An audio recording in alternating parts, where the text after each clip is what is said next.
Hello everyone, welcome to seek study smartly. मैं हूं बलजिंदर सिंह। एक बार फिर से आप लोगों का स्वागत करता हूं आपके अपने YouTube channel seek study smartly के ऊपर। तो डियर फ्रेंड्स, इस क्लास के अंदर हम पढ़ने वाले हैं अकाउंटिंग एंड ऑडिटिंग। ऑडिटिंग का एक छोटा सा पार्ट आता है आपका ऑडिटर्स की क्वालिटीज क्या हैं, कि जो कंपनी में एक ऑडिटर ऑडिटिंग करने जाता है तो उसके अंदर क्या क्या गुणवत्ताएं होनी चाहिए, उनकी क्या क्या क्वालिटीज होनी चाहिए। एग्जाम के अंदर ये क्वेश्चन पूछा जाता है। तो स्टार्ट करते हैं इस क्लास को। उससे पहले डियर फ्रेंड्स, काफी सारे बच्चों ने यहाँ यूट्यूब चैनल से भी क्लासेस करके और पेड कोर्स करके अपना नेट जीआरएफ किया है। आप भी कर सकते हैं अपना नेट जीआरएफ क्वालिफाई। तो उसके लिए कोर्स चल रहे हैं। व्हाट्सएप नंबर यहाँ नीचे दिया गया है, ज्यादा जानकारी के लिए संपर्क कर सकते हैं। स्टार्ट करते हैं। सबसे पहले बात करते हैं सोवरेनिटी की, बात करते हैं। फिर बात करता है होनेस्टी की, फिर बात करता है कन्वर्सेशन स्किल्स की, फिर बात करता है मेंटेन द कॉन्फिडेंशियलिटी की, बात करता है एक्सपर्टीज की, बात करता है सेंसिटिविटी की, बात करता है कोहेरेंट स्किल्स की, बात करता है। तो ये जो क्वालिटी है एक ऑडिटर की, कुछ मतलब बेसिक्स क्वालिटी है, इनको पढ़ लेते हैं।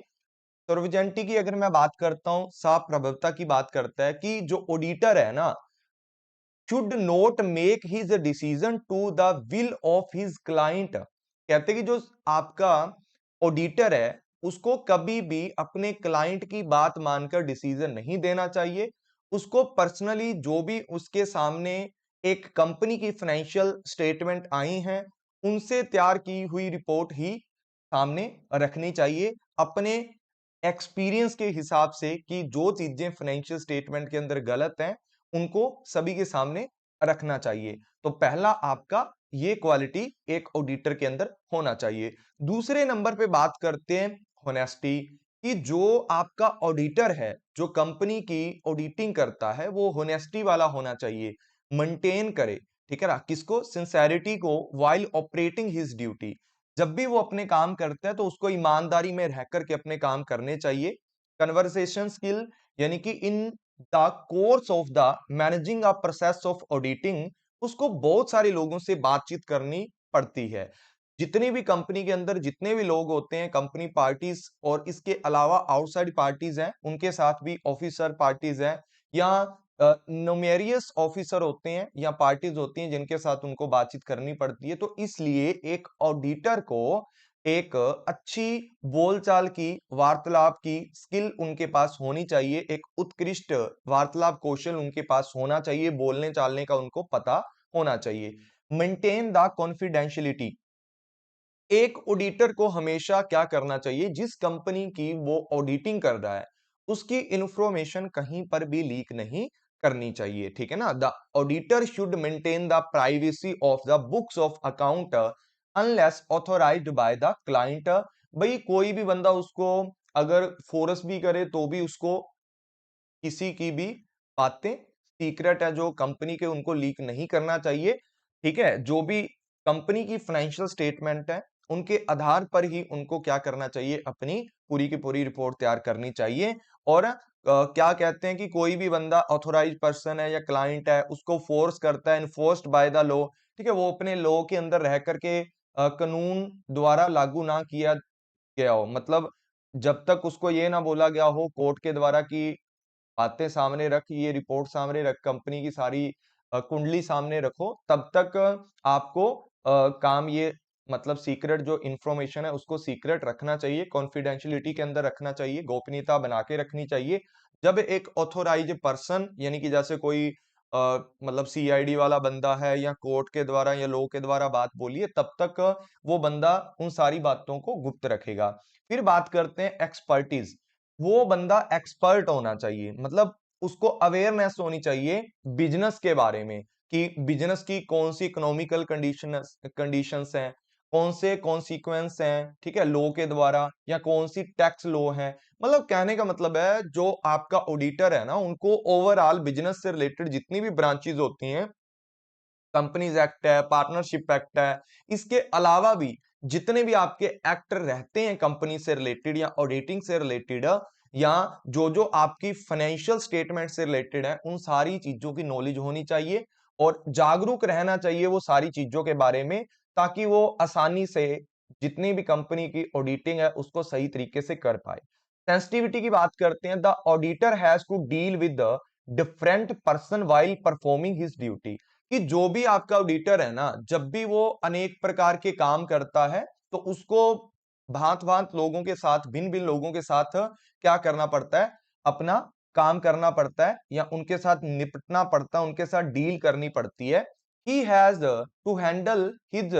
Subordinates as well as the various clients, वो अपने अधीनस्थियों के साथ साथ अपने जितने भी क्लाइंट हैं उनके साथ भी उनको मतलब हैंडल करने की उसके अंदर क्या होनी चाहिए, एक पावर होनी चाहिए। He should have the intelligence to handle any situation, वो हर चीज को, क्योंकि ये जो मामला होता है जितना भी ऑडिटिंग वाला है ये थोड़ा सेंसिटिव होता है, कोई भी बंदा लीक कर दे इसको, ठीक है, तो बोलेंगे कि ऑडिटर ने ये कर दिया। तो ऑडिटर को हर सिचुएशन को सही से हैंडल करना आना चाहिए। फिर कोरहेंट स्किल्स की बात करते हैं कि यहाँ पर ना एक जो ऑडिटर होता है उसके अंदर एबिलिटी होनी चाहिए कौन सी, एनालाइज करने की, किसी भी चीज को विश्लेषण करने की, illustration the problem so that he can appropriately handle them will the faced. कहने का मतलब है कि वो अच्छे तरीके से, जो ऑडिटर है वो अच्छे तरीके से क्या करे, चीजों को हैंडल करे, ठीक है, और उसके पास एक विश्लेषण करने की, वर्णन करने की क्या होनी चाहिए, क्षमता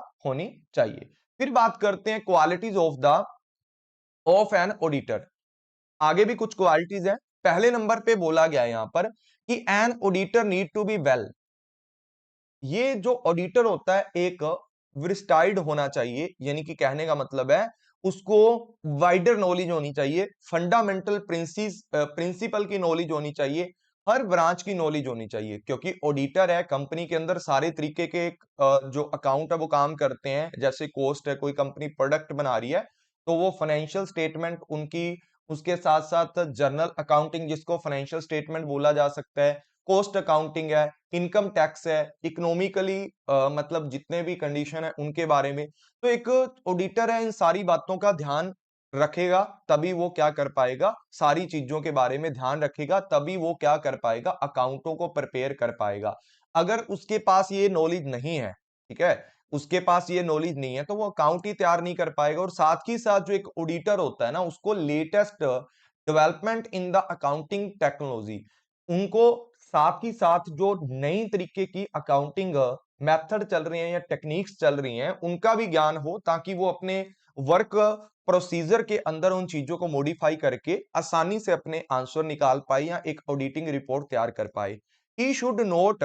पास a transaction unless he now that is correct, कहते भी उसको ना कोई भी ट्रांजैक्शन है जो उसको ये लगता है कि ये ट्रांजैक्शन गलत है, ठीक है, उसको वो बंदा पास ना करे, ठीक है, मतलब उसको ये लगता है कि ये जो ट्रांजैक्शन कर रखी है ये बिल्कुल बिना किसी बेस के ट्रांजैक्शन कर रखी है, कोई भी इसके फैक्ट नहीं है, ना ही किसी प्रकार के कोई वाउचर मिल रहे हैं, तो इसका मतलब है वो आपने फेक या फैक्टिशियस तरीके की ट्रांजैक्शन की हो सकती है। तो यहां पर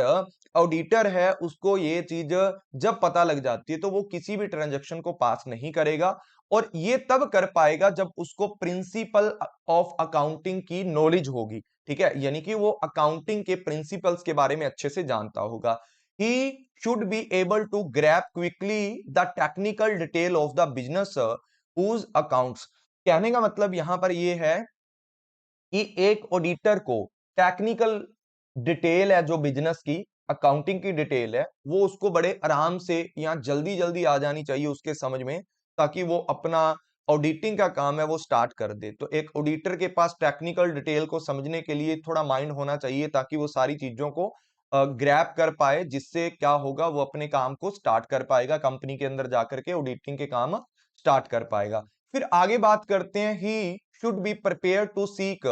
यहां पर किसकी बात करते हैं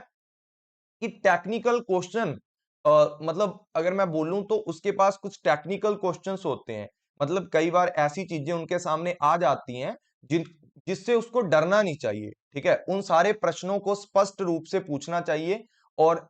बिना किसी फियर के, fear of displaying his ignore, ठीक है, सारी चीजों को उसने क्या करना है, झूठे दिखावे या जितने अज्ञानता के प्रदर्शन है उनको डरे बिना उनके ऊपर टेक्निकल प्रश्न करने चाहिए कि भाई ये जो आपने काम किया ये किस प्रकार किया है, मुझे बताओ, ये आपने किस तरीके से मतलब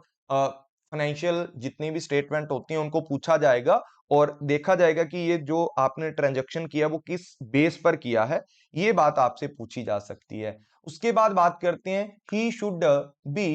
quite familiar with the company and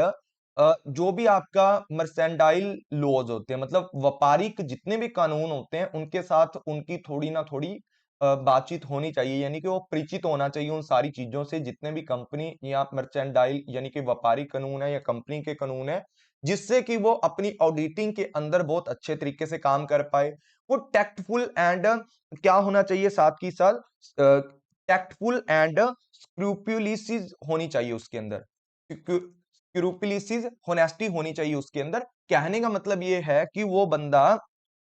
ईमानदार हो और व्यवहार कुशल हो उसके अंदर, टैक्टफुल हो, जिससे कि वो सारे के सारी चीजों को अच्छे से करे। और he must be not satisfied what does not believe, उसको ऐसी चीज को कभी भी मतलब सेटिफाइड नहीं करना चाहिए जिसके ऊपर वो बिलीव नहीं करता, यानी कि जो चीज उसको लगता है कि ये आपकी अनट्रू है, ये झूठी चीज है, तो उसको वो कभी भी सेटिफाइड नहीं करेगा। सिर्फ और सिर्फ वो क्या करेगा, ऐसी चीजों को सच मानेगा जिसके बदले में उसको कुछ ना कुछ चीजें मिल रही हैं, यानी कि प्रूफ दे रहे हैं कंपनी वाले। ठीक है, जो भी मैनेजमेंट सिस्टम है उसको उसका जितनी भी ट्रांजैक्शन की है उनका प्रूफ जब मिल जाता है तो तभी वो चीजों को क्या करता है, सर्टिफाइड करता है। फिर अदर मस्ट नो डायरेक्टली और indirectly influence his in the discharging his duty, कहते कि कोई भी दूसरा बंदा है या ऑडिटर को किसी दूसरे बंदे की मतलब काम के अंदर दखल अंदाजी नहीं देनी चाहिए, और ना ही किसी दूसरे व्यक्ति को भी ऑडिटर के कामों के ऊपर प्रभाव नहीं डालना चाहिए, यानी कि थर्ड जो पर्सन है ऑडिटर के ऊपर प्रभाव ना डाल पाए। An auditor must possess the necessary technical ability and knowledge to the audit accounts, audit account करने के लिए एक मतलब कहने का मतलब है आईसीएआई है जो आपका, ठीक है, इनके द्वारा जो आपका चार्टर्ड अकाउंटेंट है आपका इंडिया का, इनके द्वारा जो प्रैक्टिस करवाई जाती है या इनके द्वारा सर्टिफाइड जो ऑडिटर होते हैं उनके पास टेक्निकल एबिलिटी नॉलेज होती है जो ऑडिट करते हैं अकाउंटों को। ये बात यहां पर बोली गई है, he must B convergent with the relevant provision of the company and other regulation, वो कंपनी के सारे नियमों और जितने भी प्रावधान है उनसे भी परिचित होना चाहिए कि कंपनी के अंदर जो काम है वो किस तरीके से होगा पूर्ण रूप से, उन सारी बातों से यहाँ पर क्या हो, वो अच्छे से मतलब परिचित हो, ताकि वो कंपनी के सारे काम है आसानी से कर पाए, कंपनी से इंफॉर्मेशन मांग पाए। फिर आगे हम बात करते हैं इधर, ही must B objective both in formulating his opinion and expressing them without bias, कि जो भी कंपनी के अंदर ऑडिटर जाता है उसका ये काम भी होना चाहिए कि वो जब भी काम करता है, ठीक है, जब भी वो काम करता है तो उसके अंदर एक क्या होना चाहिए, विदाउट बायसनेस वाला, कि बिना किसी बायस वो काम करे। ठीक है, मतलब कोई भी ऐसा नहीं है कि कोई बंदा उस पर दबाव डला करके काम कर रहा है, बिना किसी पक्षपात के वो काम करेगा। ठीक है, जिससे कि जो जितने भी कंपनी से रिलेटेड पार्टीज हैं उनको क्या मिलेगा, एक अच्छा रिपोर्ट मिलेगा जिसपे वो ट्रस्ट कर सकते हैं, जिसपे फिर बाद में वो अपनी इन्वेस्टिंग डिसीजन ले पाए। फिर बात करते हैं इंटीग्रिटी, कि उसके पास एक ईमानदारी होनी चाहिए। ठीक है, ईमानदारी हो, और once he has formed his opinion he must be prepare to express it without any fear and favour, मतलब जब भी एक ईमानदारी होनी चाहिए, जब भी उसने कोई भी रिपोर्ट तैयार कर दी या अपना ओपिनियन तैयार कर दिया, ओपिनियन तैयार करने के बाद उसके मन के अंदर किसी प्रकार का लालच ना हो, किसी प्रकार का डर ना हो। ठीक है, जो भी उसने रिपोर्ट तैयार की है उस रिपोर्ट को बिना किसी डर के, बिना किसी पक्षपात के, बिना किसी बायसनेस के दुनिया के सामने रखे या पूरी कंपनी के सामने रखे, या किसी गवर्नमेंट एजेंट के द्वारा लगाया गया है बंदा, या गवर्नमेंट एजेंसी के द्वारा किसी कंपनी की जांच करने के लिए बोला गया है, तो वो चीज गवर्नमेंट के सामने बिना किसी डरे और फेवर के रख देनी चाहिए। ही must B methodology in his work, उसको अपने काम को एक मैथडी तरीके से करना आना चाहिए, मैथोडोलॉजिकली तरीके से करना आना चाहिए। मतलब कहने का मतलब है कि वो एक व्यवस्थित तरीके से अपने काम को करेगा। अगर वो कोई ना कोई चीजों को लूज छोड़ देगा, तो नेग्लिजेंस का मतलब है कि लापरवाही करेगा, तो उसके ऊपर आरोप लगाए जाएंगे कि हमने तो सारी डिटेल दी थी कंपनी वालों ने, बस ये तो ऑडिटर ने गलत कर दिया, तो हमने तो दी थी उसको, वो कर देता। तो ये चीज है, ताकि दोबारा इंक्वायरी बिठाई जाए तो ऑडिटर के ऊपर कोई बात ना आ जाए। तो उसको एक मेथोडोलॉजिकल ज्ञान होना चाहिए, उसके वर्क को एक सिस्टमैटिकल तरीके से करना आना चाहिए। And auditor must be independent and must be carefully note to come, इसकी बात करते हैं कॉम्प्रोमाइज हिज इंडिपेंडेंस, कि वो अपनी स्वतंत्रता के साथ कभी भी समझौता नहीं करेगा, चाहे उसको कितना भी पैसा दे दिया जाए कि हमारी कंपनी की रिपोर्ट है, ठीक है, उसको चेंज कर दे भाई, ठीक है। तो यहां पर आपको ये बात का भी ध्यान रखना है कि हमेशा जो ऑडिटर है वो इंडिपेंडेंट रहेगा और अपनी आजादी को कभी नहीं खोएगा, और जितना भी काम है वो बिना किसी डरे हुए तरीके से करेगा, और उसको किसी की परवाह नहीं करनी चाहिए कि कोई भी बंदा उसको कॉम्प्रोमाइज के लिए बोल रहा है, ठीक है। उसको ध्यान देना चाहिए तो सिर्फ और सिर्फ किस पे, कि उसने जो काम किया है वो अच्छे तरीके से कर रहा है, रेलिवेंट तरीके से कर रहा है। फिर आगे बात करते हैं, टैक्टफुल एंड प्रैक्टिकल नॉलेज होनी चाहिए, ताकि वो अपने क्लाइंट के साथ अच्छे से चतुरता तरीके से डिसीजन ले पाए, उनके साथ अच्छे से व्यवहार कर पाए। He should have an inquiry mind and, ये बात कर रहा है कि इंक्वायरिंग माइंड। इंक्वायरिंग माइंड का मतलब है कि एक जो ऑडिटर होता है ना, उसके माइंड के अंदर एक क्वारी होनी चाहिए। क्वेरीज का मतलब समझते हो ना, कि जो ऑडिटर है ना उसके मतलब दिमाग में हमेशा एक क्वेरी चलनी चाहिए कि ये बंदे ने ये किस तरीके की ट्रांजैक्शन की है, तो उसको पूछने के लिए वो बंदा भी तैयार रहना चाहिए, ठीक है ना। क्यूरियोसिटी होनी चाहिए एक ऑडिटर के अंदर, कि वो जाने अच्छे तरीके से, ठीक है, वो अच्छे तरीके से जाने की ये मतलब जानने की इच्छा हो, जिज्ञासु होना चाहिए। फिर अगर मैं बात करता हूँ प्रोफेशनल, किसकी बात करता है, स्केप्टिलिज्म की बात करता है। स्केप्टिलिज्म का मतलब क्या होता है, कि वो मतलब अच्छे तरीके से एक प्रोफेशनल तरीके से अपना काम करे, ठीक है, प्रोफेशनल स्किल भी उसके अंदर होनी चाहिए सारी की सारी। फिर बात करता है, some time he is put in a very awkward position, वो ऐसी पोजीशन में फंस जाता है कई बार जो ऑडिटर होता है, कि वो ड्यूटी है, ठीक है, client is opposite to his interest. मतलब कहने का मतलब है कि जो उसने ओपिनियन दिया है ना, क्लाइंट उससे उल्टा चल रहा है, ठीक है, वो बोलता है कि आपने हमारी कंपनी के साथ सही नहीं किया, ठीक है। लेकिन ऑडिटर को वहां पर डरना नहीं चाहिए, ठीक है, उसको एक मतलब अपने अंदर फेथफुली एंड होनेस्टी की पावर को ध्यान में रखते हुए उसको क्या करना चाहिए, अपनी रेपुटेशन बचानी चाहिए। क्योंकि एक जगह पर अगर उसके क्लाइंट के विरुद्ध वो बंदा चला गया, दूसरी जगह चला गया, ठीक है, इस तरीके से तो उसकी एक रेपुटेशन बन जाएगी, हर बंदा उसको हायर करना चाहेगा, क्योंकि वो बंदा अगर एक बार उसने जेब भर करके क्लाइंट की अच्छी रिपोर्ट दिखा दी, जिससे क्या होगा कि उस कंपनी के ऊपर कल को डूब जाती है या वो कंपनी भाग जाती है, तो कल को उसके ऊपर क्या लगेगा, एक एलिगेशन लगेगा, जिसके कारण कि इस बंदे ने इस कंपनी की क्या की थी, रिपोर्ट जारी की थी, ठीक है, जिसके कारण ये कंपनी आज भागी, तो ऑडिटर ने गलत रिपोर्ट जारी की थी, जिसके कारण बहुत सारे लोगों का नुकसान हो जाता है। तो इसलिए यहाँ पर ये बात यहाँ पर बोली गई है कि जो ऑडिटर है ना, उसको कभी भी बिना डरे हुए और फेथफुली ऑनेस्टी से काम करना चाहिए, अपनी रेपुटेशन को ध्यान में रखना चाहिए, ताकि इन फ्यूचर उसको और ज्यादा काम मिले, ठीक है। He must be prepare to resign rather than the sign a balance sheet. कहने का मतलब है कि उसे बैलेंस शीट पर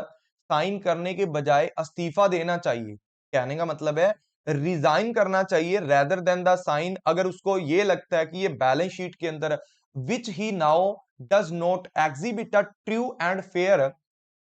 view of the state of the affair of the concern and giving a false report. कहने का मतलब है जो आपकी फाइनेंशियल रिपोर्ट कंपनी के द्वारा उनको दिखाई जाती है, ऑडिटर जिनको चेक करता है, तो ऑडिटर लास्ट में अपने साइन करता है कि हाँ ये बिल्कुल सही है। अगर ऑडिटर को ये लगता है कि ये जो आपकी रिपोर्ट है बहुत ही गलत रिपोर्ट बना रखी है, या जो फाइनेंशियल स्टेटमेंट मुझे मिली है उसके अंदर कुछ भी ट्रू नहीं है, फेयर व्यू नहीं है आपकी कंपनी का, तो वहां पर रिजाइन करना चाहिए, बोलना चाहिए कि भाई मैं इसको चेक नहीं करूंगा, ये तो बहुत गड़बड़ वाली बात है, ठीक है, मैं ऐसा ही लिखने वाला हूं इसके अंदर, बिना डरे हुए ये बात बोलनी चाहिए। उसके बाद है, he should note disclose the secret of client. यहां पर ये बात पहले भी आई है कि क्लाइंट के सीक्रेट को यहां पर नहीं खोलना चाहिए किसी के सामने भी, ये यहां पर बात बोली गई है। फिर आगे बात करते हैं, take to put intelligent question, वो इंफॉर्मेशन को निकलवाने के लिए कुछ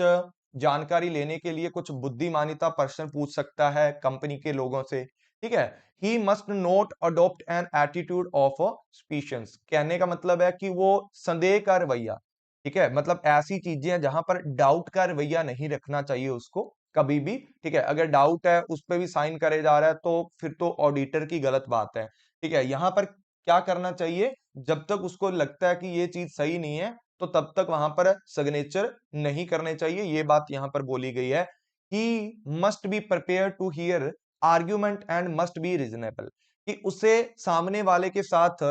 अगर कोई उससे आर्ग्यूमेंट कर रहा है तो उसको सुनना चाहिए और बाद में उसका बड़े ही प्यार से यानी कि एक रीजनेबल तरीके से उसका आंसर भी करना चाहिए। ये भी ड्यूटी या क्वालिटी एक ऑडिटर के अंदर होनी चाहिए। ये क्वालिटी क्वालिटी है ऑडिटर की, ठीक है, ड्यूटीज अलग आती हैं। उसके बाद बात करते हैं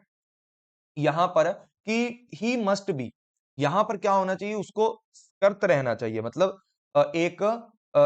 सतर्क रहना चाहिए, कहने का मतलब है विजिलेंट। एंड किसकी बात करता है, क्वेश्चन की बात करता है। विजिलेंट का मतलब होता है सतर्क रहना, चौकस रहना। फिर बात करता है क्वेश्चन, क्वेश्चन का मतलब भी क्या होता है कि वो सतर्क रहेगा, सतर्क रहेगा। सतर्क रहने का मतलब है कि वो चौकस रहेगा, सावधान रहेगा। कोई भी बंदा उसको मीठी बातें बोल करके ठग ना ले, बोले भी ऐसे ऐसे कर दे, चल ठीक है, ठीक है, ऐसे नहीं होना चाहिए। मेथोडोलॉजी का पूरा ज्ञान होना चाहिए और एक्यूरेट वे में वो काम करने वाला होना चाहिए। ये जो सारी चीजें हैं ये आपकी एक ऑडिटर की क्वालिटीज होनी चाहिए। फिर बाद में बात करते हैं he should be able to write the report correctly, वो रिपोर्ट को करेक्टली लिख पाए एंड कोई भी बिना किसी फोर्सफुली काम, ठीक है, वो सही ढंग से लिखे रिपोर्ट को और अच्छे से लिखे, कॉन्सली लिखे। एंड साथ ही साथ he should have to understand of the general principle of the economics, economics भी जुड़ी होती है हमारे बिजनेस के साथ, तो उसको इकोनॉमिक्स की भी पूरी नॉलेज यहां पर होनी चाहिए, ये बात यहां पर बोली गई है। फिर साथ ही साथ अगर बात करते हैं आगे कि उसको training in business organization management and finance, कि उसके पास ये business organization, management and finance, इन सारी चीजों के अंदर उनके पास क्या होनी चाहिए, एक प्रशिक्षण होना चाहिए, उसके पास ट्रेनिंग होनी चाहिए ताकि वो अच्छे से सारी चीजों को कर पाए। और लास्ट में, लास्ट बट नॉट लीस्ट, ये अंतिम है लेकिन ऐसा नहीं है कि अंतिम है, लेकिन महत्वपूर्ण बात है कि ही should have the common sense, कि उसके पास कॉमन सेंस भी होनी चाहिए। कि कुछ काम ऐसे भी होते हैं कि कंपनी वाले उनके पास कुछ रिपोर्ट नहीं देते और बोलता कि मेरे को तो कंपनी वालों ने ये रिपोर्ट दी नहीं। भाई तू रिपोर्ट बनाने आया है ना, तो उनसे क्या मांगेगा, जो कॉमन चीजें हैं वो आपको खुद मांगनी पड़ेगी, कंपनी वाले आपको नहीं देंगे कई बार, तो वो आपको निकलवानी पड़ेगी, ठीक है। फिर उसके लिए आपको वेजिलेंट रहना पड़ेगा या फिर आपको क्वेश्चन रहना पड़ेगा, वो ऑडिटर के ऊपर डिपेंड करता है। तो एक कॉमन सेंस से भी इनको काम लेना चाहिए। तो डियर फ्रेंड्स ये थी आपके ऑडिटर की क्वालिटीज। तो यहां से भी 2 नंबर का क्वेश्चन कई बार आ जाता है, ठीक है, ड्यूटीज से आ जाता है, रिस्पॉन्सिबिलिटी से आ सकता है, क्वालिटी से आ सकता है। तो क्वालिटी मैंने आपको पढ़ा दी है, तो डियर फ्रेंड्स अच्छे से पढ़ लेना इसको एक बार। तो मिलते हैं नेक्स्ट वीडियो में। Thank you. अगर वीडियो अच्छी लगी है तो प्लीज लाइक एंड शेयर जरूर कर देना और साथ ही साथ सभी बच्चे सुन लीजिए, पेपर टू कॉमर्स की एमसीक्यू की जो क्लासेज हैं वो शाम को 7 PM के ऊपर होती हैं यूट्यूब चैनल के ऊपर, तो आप सभी बच्चे उसको भी ज्वाइन करें, आपका बहुत ज्यादा फायदा होगा। और 9 PM के ऊपर पेपर 1 की होती है जो सबके लिए कॉमन है, उसको भी सभी बच्चों ने ज्वाइन करना है। तो मिलते हैं नेक्स्ट वीडियो में। Take care, bye bye.